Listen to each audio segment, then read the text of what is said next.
우리 힘으로 해결이 되지 않는 문제들을 만나게 됩니다. 아무리 애를 쓰고 노력해도 어떻게 할 수 없을 때 우리는 어떻게 합니까? 하나님의 도우심이 필요하구나. 하나님을 찾게 됩니다. 기도하게 되죠. 너무 힘들고 또 아무리 노력해도 어떤 일이 잘 풀리지 않으면 저절로 하나님을 찾게 됩니다. 하나님 제발 좀 도와주세요. 제발 좀 살려주세요. 누가 시키지 않아도 입에서 기도가 나옵니다. 저는 주일 아침에 예배당에 오기 전에 일어나면서부터 기도가 막 나옵니다. 믿음이 좋아서가 아니에요. 그만큼 주일 아침이 되면 제 마음이 간절해지고 절박해지니까 일어나서부터 교회에 올 때까지 또 교회에 와서도 계속 기도만 하고 있습니다.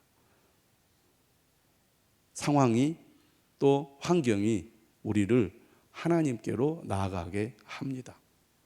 그런데 이처럼 그리스도인들은 삶의 문제들을 통하여 하나님 앞에 기도하게 되는데요. 문제는 그 다음입니다. 아무리 간절히 기도하고 간구해도 해결이 되지 않거나 하나님의 응답이 없으면 실망하기 시작하죠. 조금 더 기다려봐야지.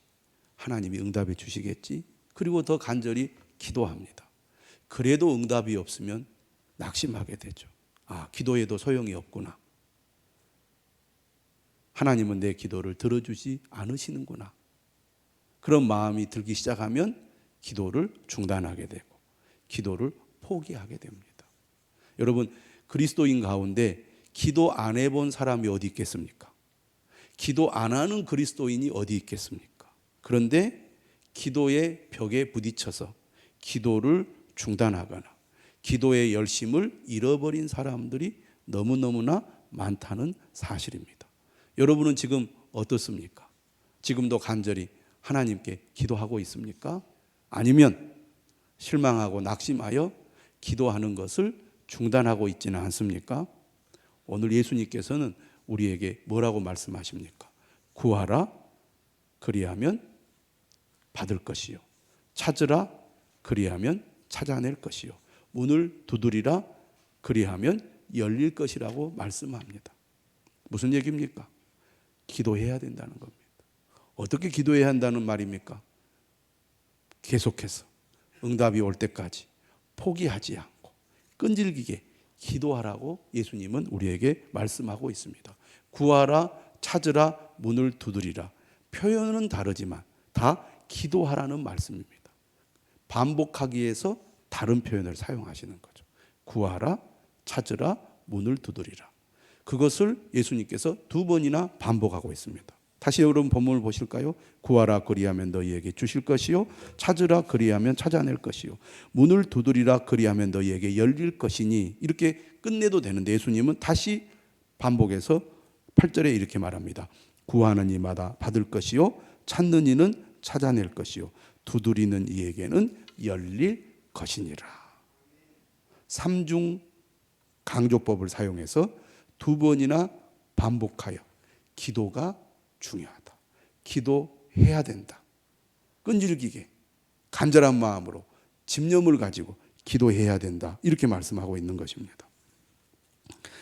이렇게 예수님께서 기도하라고 하시는 이유가 어디에 있을까요? 그것은 우리의 기도가 곧바로 응답되지 않고 여전히 문제가 해결되지 않는 경우가 많기 때문입니다. 여러분, 기도한 대로 곧바로 응답을 받는다면 아마 예배당에 자리가 미어 터질 것입니다. 그러겠죠. 또 교인들은 기도하지 않는 교인들이 없을 것입니다. 왜? 기도만 하면 응답해 주시는데 누가 기도하지 않겠으며, 기도만 하면 응답해 주시는데 교회에 나오지 않을 사람이 어디 있겠습니까? 여러분, 가정을 다 들여다보면 문제 없는 가정이 없습니다. 다 문제가 있어요. 다 어려움이 있습니다. 다 기도가 필요해요. 그런데 왜 모든 성도들이 기도하지 않을까요? 기도해도 응답이 안 되잖아요. 기도해도 문제가 해결되지 않아. 그래서 할 만큼 다 했다고 생각을 합니다. 더 이상 기도가 안 나온다고 말해요. 기도할 힘도 잃어버렸다고 말합니다. 예수님은 우리의 이러한 사정, 형편, 처지를 너무나 잘 아시고 그럼에도 불구하고 기도해야 된다고, 포기해서는 안 된다고, 중단해서는 안 된다고 오늘 말씀을 통하여 우리에게 가르치고 있습니다. 왜 응답이 안 될까? 우리 인간의 편에서는 잘 이해가 안 됩니다. 또 고난 가운데 있는 사람의 입장에서, 문제 가운데 있는 성도들의 처지에서 볼 때는 납득이 안 돼요. 답답하기 그지없습니다. 그런데 우리가 성경을 들여다보면 하나님이 그렇게 하실 때는 분명한 이유가 있거든요. 그런데 내 입장에서는 이해가 안 되니까 하나님 이해가 안 돼요, 이렇게 생각이 되는 거죠. 그래서 힘이 빠지고 결국 기도를 중단하게 됩니다. 오늘 예수님은 뭐라고 말씀하느냐? 구하라, 찾으라, 문을 두드리라. 삼중 강조를 통해서 2번 반복하시는 이유는 하나님의 때가 있다는 겁니다. 하나님의 때. 우리가 원하는 때가 아니라 하나님의 때가 있으니 그 때를 기다리면서 하나님을 놓지 않아야 된다고 말씀하는 겁니다. 우리가 기도해야 되는 이유가 어디에 있습니까? 오늘 본문을 한번 보시기 바랍니다. 7절과 8절은 뭐라고 말하냐면 구하라 그리하면 너희에게 주실 것이요, 찾으라 그리하면 찾아낼 것이요, 문을 두드리라 그리하면 너희에게 열릴 것이다. 무슨 얘기입니까? 기도하면 반드시 응답이 있다, 그런 말씀입니다. 이건 약속이지요. 약속. 하나님의 분명한 약속이 있기 때문에 지금 현재 문제가 해결되지 않고 기도를 해도 응답이 없는 것처럼 보일지라도 응답의 약속이 있기 때문에 기도를 중단해서는 안 된다는 것입니다. 결국 기도는 무엇과 직결이 됩니까? 믿음과 직결이 됩니다.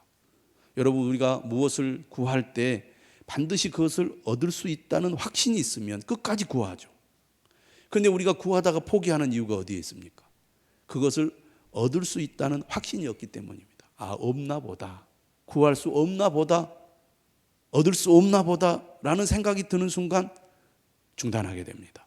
그런데 아무리 찾지 못하고 얻지 못해도 반드시 있다, 얻게 될 것이다, 이 확신이 있으면 끝까지 찾게 되어 있습니다.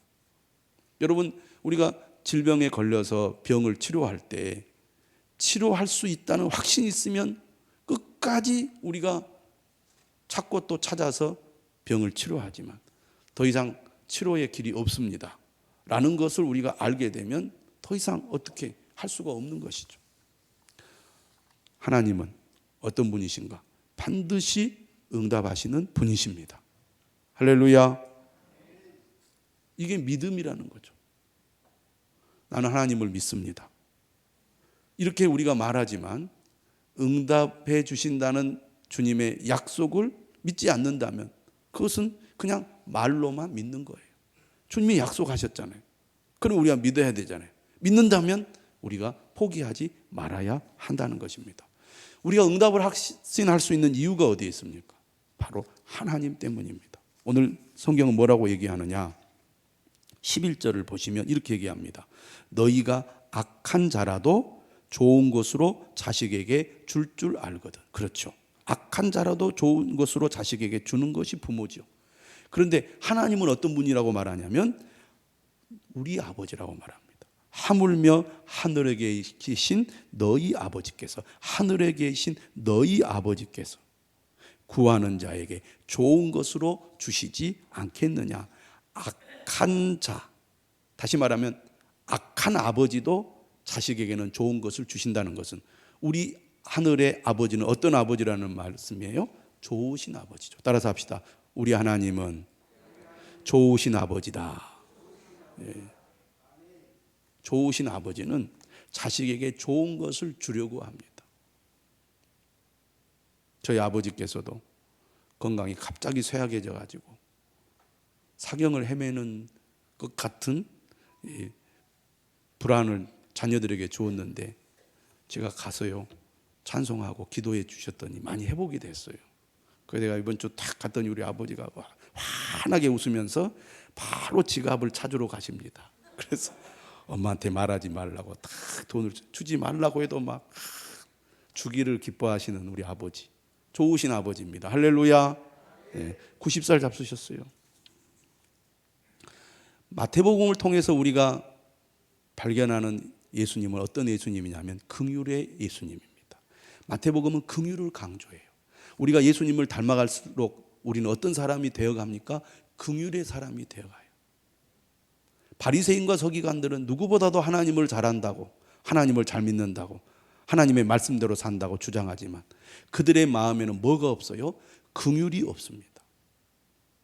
그들은 정죄하고 비난하고 제거하는 데만 관심이 있지, 불쌍히 여기고 사람을 살리는 데는 관심이 없었어요.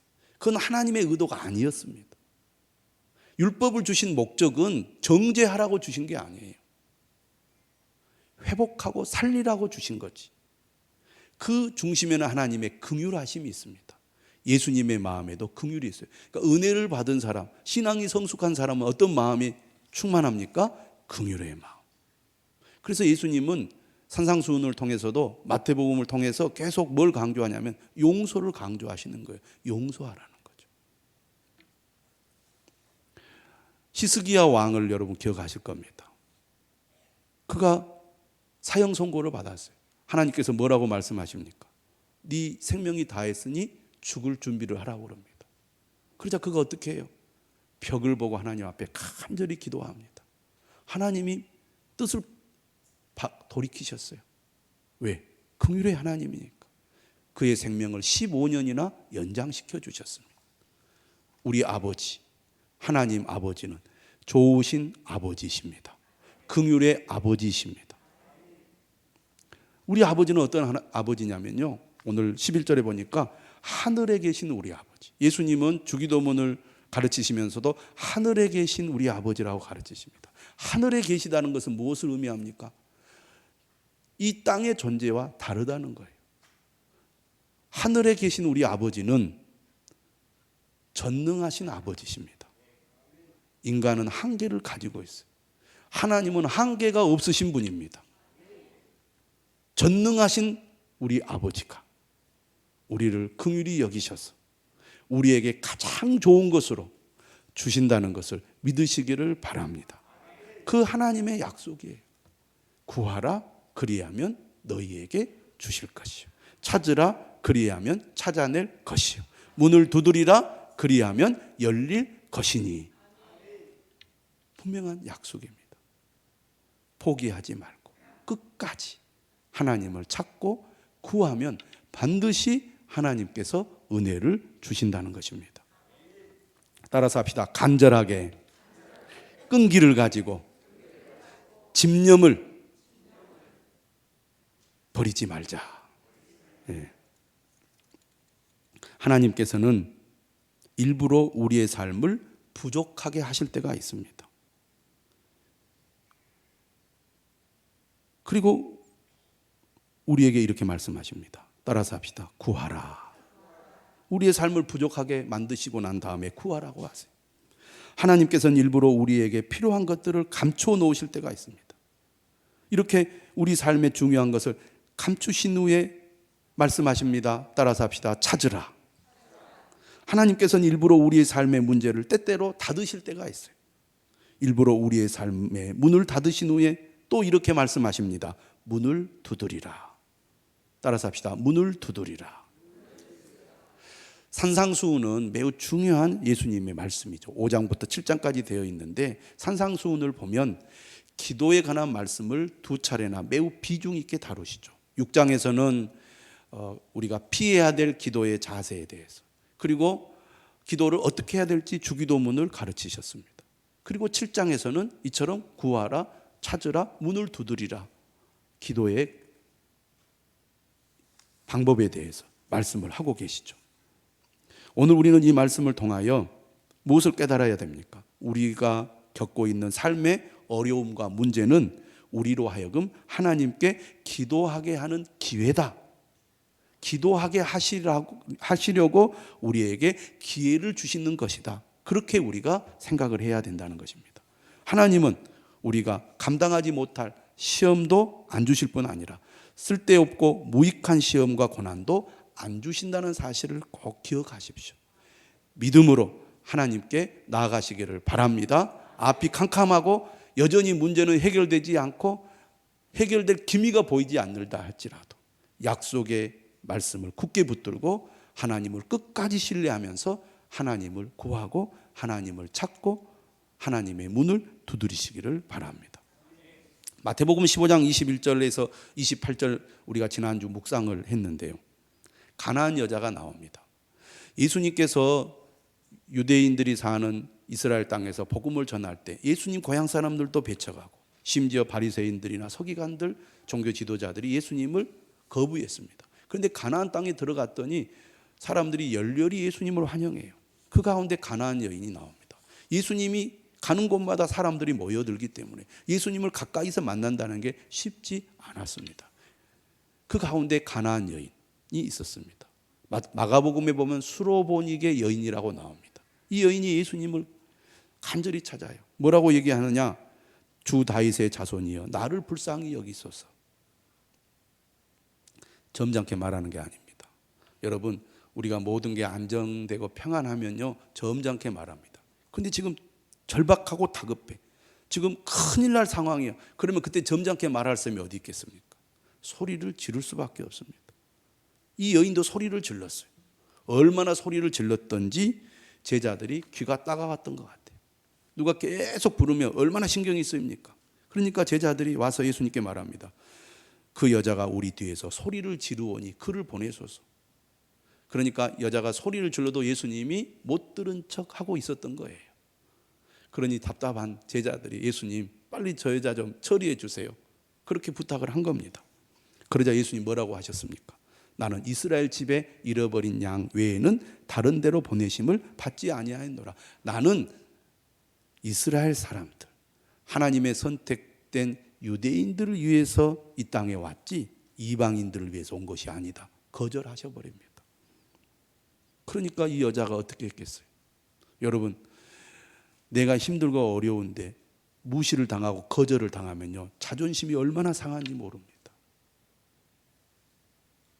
사람이 마음에 여유가 있어야 자존심도 안 상하지. 내 처지가 곤란할수록 자존심은 더 상해요. 그런데 예수님 정말 자존심을 확 건드렸습니다. 나는 너 같은 사람 관심 없다는 거죠. 그러면 보통 같으면 뒤로 돌아서겠죠. 그런데 이 여자는 그렇지 않았습니다. 왜 그렇지 않았을까요? 예수님 아니면 자신의 이 절박한 문제를 해결해 줄 수 있는 분이 없기 때문입니다. 여러분, 하나님께 기도하고 하나님께 구해도 응답되지 않을 때 우리가 돌아설 때가 많잖아요. 왜 돌아섭니까? 다른 방법이 있으니까 돌아서는 거예요. 다른 길이 있으니까 내가 돌아서지요. 이 길이 아니면 다른 길이 없다. 이 방법이 아니면 다른 방법이 없다고 생각하면 자존심을 내려놓게 됩니다. 자존심이 상해도 내가 정말 이분 아니면 안 된다. 그러면 끝까지 찾게 되어 있습니다. 그러니까 이 여인도 예수님 앞에 와서 절을 하면서 이렇게 이야기합니다. 주여 저를 도우소서. 저는 이렇게 점잖게 말했지만 이 여인은 어떻게 말했겠습니까? 얼마나 간절하게 그 표정, 그 억양, 그 제스처가 얼마나 간절했겠어요. 눈물을 흘리면서 정말 주님께 간절히 구했을 것입니다. 그런데 예수님은요 해도 너무하시죠. 자녀의 떡을 취하여 개들에게 던짐이 마땅하지 아니하니라. 딱 거절해버립니다. 이 정도 되면 이제 물러서야 됩니다. 욕을 하면서 당신이 뭔데, 잘났으면 얼마나 잘나서 나를 이렇게 무시하고 나를 거절하느냐고 욕을 하면서 돌아섰겠지만 이 여자는 예수님 아니면 자신의 절박한 문제를 해결해 주실 분이 없다고 믿었기 때문에 이렇게 얘기합니다. 주여 올소이다마는 개들도 제 주인의 상에서 떨어지는 부스러기를 먹나이다. 구하고 또 구하고 또 구했습니다. 그러자 예수님 뭐라고 하셨어요? 여자여 내 믿음이 크도다. 내 소원대로 되리라. 이 여자의 간절함을 예수님은 보고자 하신 겁니다. 그 중심에 얼마나 간절함이 있고 주님을 향한 믿음이 있는지를 보시는 거죠. 그래서 예수님은 거절하고 무시하고 심지어 비난하는 것 같은 행동을 하신 겁니다. 여러분, 우리에게 이러한 간절함이 있습니까? 이 여인의 그 간절한 믿음의 결과로 그때로부터 그의 딸이 낫게 된 것입니다. 구하라, 우리에게 간절함을 요구하십니다. 여러분, 얼마나 주님의 은혜를 구하는, 주님의 도우심을 구하는 간절함이 있습니까? 누가복음 18장에 보면 과부와 재판장 비유가 나옵니다. 우리가 잘 아는 내용이죠. 이 재판장이 어떤 사람입니까? 하나님을 두려워하지 않고 사람을 무시하는 재판장입니다. 오늘날에도 그런 재판장이 많죠. 이런 사람은 누구를 좋아하겠습니까? 권력 있고 돈 많은 사람을 좋아합니다. 그런 사람이 부탁하면 재빠르게 들어주겠죠. 당시의 과부는 돈도 없고 힘도 없고 아무것도 없는 사람입니다. 가장 비참한 신세에 있는 사람들이 예수님 당시 과부들이었습니다. 그 과부가 찾아와서 재판장님, 내가 지금 이 억울한 일이 있는데 내 이 원한을 갚아주십시오. 제발 부탁합니다. 그러면 재판장이 어떻게 했겠습니까? 들은 척도 안 했겠죠. 저리 가라고. 저 여자 오면 나 만나게 하지 말라고. 아마 그렇게 아랫사람들에게 부탁까지 했을 겁니다. 그런데 또 찾아옵니다. 재판장님, 제발 좀 나를 좀 도와주십시오. 내 원한을 풀어주십시오. 또 거절당합니다. 그러면 또 찾아옵니다. 또 거절당합니다. 또 찾아옵니다. 또 거절당합니다. 또 찾아옵니다. 또 거절당합니다. 또 찾아와요. 예수님 이렇게 얘기해야죠. 재판장이 속으로 이렇게 생각을 해요. 내가 하나님을 두려워하지 않고 사람을 무시하나 이 과부가 나를 번거롭게 하니 내가 그 원한을 풀어주리라.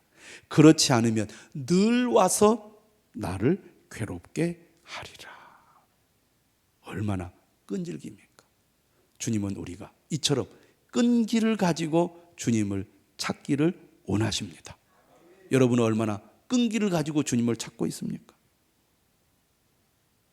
예레미야 29장 13절에 12절 13절에 말합니다. 너희가 내게 부르짖으며 내게 와서 기도하면 내가 너희들의 기도를 들을 것이요 너희가 온 마음으로 나를 구하면 나를 찾을 것이요 나를 만나리라. 누가복음 11장 9절에서 13절은 오늘 우리가 읽은 본문 마태복음 7장 7절에서 11절과 같은 내용의 본문입니다. 근데 이 누가복음 11장 9절에서 13절 바로 앞에 5절에서 8절에 어떤 말씀이 있냐면 예수님의 예화가 나옵니다. 그리고 오늘 우리가 읽은 그 본문의 말씀이 나오는데요. 그 내용이 뭐냐면 우리가 잘 아는 떡 세 덩이를 구하는 사람 이야기입니다.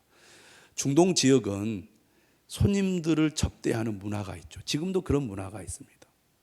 늦게 손님이 방문을 했어요. 그러면 잠자리를 제공해주고 따뜻한 음식을 만들어서 대접을 해야 되는데 마침 준비된 음식이 없었던 겁니다.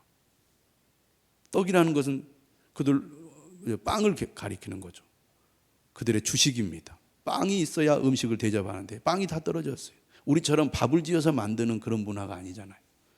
그래서 옆에 사는 친구에게 찾아갑니다. 아마 그 사람에게서만 이 빵을 구할 수 있었던 것 같아요. 그래서 문을 두드리면서 친구여, 내 얘기 좀 들어보시오. 지금 우리 집에 귀한 손님이 찾아왔는데 식사를 대접해야 되는데 빵이 없어요. 빵 세 덩이만 빌려주시오. 이렇게 요청을 한 겁니다. 그러자 그 친구가 이렇게 대답을 했어요. 나를 괴롭게 하지 마라. 문은 이미 닫혔고 아이들이 나와 함께 침실에 누웠으니 일어나 너에게 줄 수가 없도다. 지금 다 잠들었는데 일어나가지고 주면 다 잠에서 깨고 보통 일이 아니기 때문에 못하겠다고.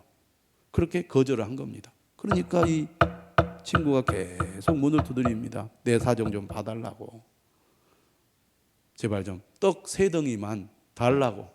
안 된다니까 귀찮게 하지 말라고. 그런데 계속 두드리는 거예요. 그래서 결국 어떻게 됐다는 겁니까? 문을 열어서 떡 3덩이를 줬다는 얘기입니다. 예수는 이렇게 얘기를 했어요.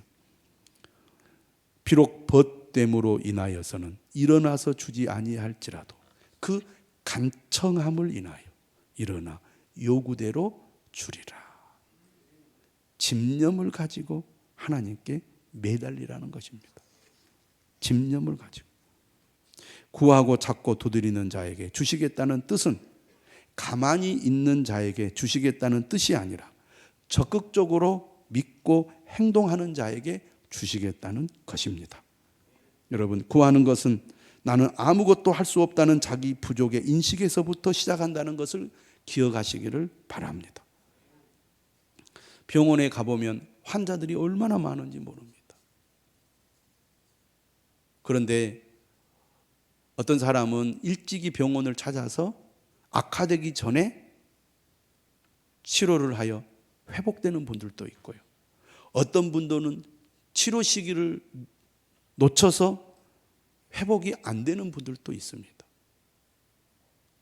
많은 분들이 아프면 겁이 나서 병원 가기를 두려워합니다. 큰 병일 것 같아가지고. 그리고 어떤 분들은 이 정도는 내가 그냥 집에서 쉬면 좋아질 거야, 괜찮을 거야 이렇게 생각하고 스스로 알아서 진단하고 대충 그냥 이렇게 기다렸다가 나아지겠지라고 그렇게 처방하는 사람들도 있습니다. 물론 우리가 면역력이 있어서 스스로 좋아지는 경우도 있지만 어떤 경우는 빨리 치료하면 나을 수 있는 병이었는데 치료 시기를 놓쳐서 완전히 이게 망가져 가지고 결코 회복되지 않는 그런 이 질병도 있습니다. 예를 들면 신경이 죽어버리면 회복이 안 되잖아요. 근데 미리 알면 가서 그걸 치료하면 더 나빠지지 않고 정상적인 생활을 할 수 있는 상태로 유지할 수 있는 방법도 있는데 그 시기를 놓쳐서 완전히 이제 뭐라 그럴까요? 망가져 버리면 걸을 수 있는 사람이 걸을 수 없는 상태가 돼버립니다. 하나의 예에 불과하지만 이처럼 우리가 문제가 심각한데도 심각한 줄 모르고 방치하거나 내버려 두는 경우가 많습니다. 성도들의 삶을 들여다보면 정말 치료하고 해결해야 될 문제가 심각한데도 불구하고 그러한 사실을 모른 채 방치하는 분들도 있고 시간이 되면 저절로 좋아지겠지 아니한 생각을 하는 분들도 있는 것을 보게 됩니다. 안타까운 마음이 들었어요. 구하고 찾고 문을 두드리면 좋아질 수 있고 회복될 수 있고 하나님의 도우심을 받을 수 있는데 그것을 외면하고 무시하는 것을 보면 너무나 안타깝습니다. 여러분, 구하는 것은 나는 아무것도 할 수 없다는 자기 부족의 인식에서부터 시작한다는 것을 기억하시기 바랍니다. 나는 내 힘으로 모든 거 할 수 있어. 열심히 하면 돼. 물론 우리의 노력도 중요하고 필요하지만 하나님의 도우심이 필요한 영역이 얼마나 많은지 우리가 인정해야 할 것입니다. 찾는 것은 하나님을 사모하고 갈망함으로 스스로 노력하는 것입니다. 두드리는 것은 소리나게 여러 번 치라는 것인데 힘든 내 식구들을 보면 천천히 기도가 안 되기 때문에 다급하게 소리치며 기도할 수밖에 없는 것입니다. 여러분, 구하고 찾고 두드리시기 바랍니다.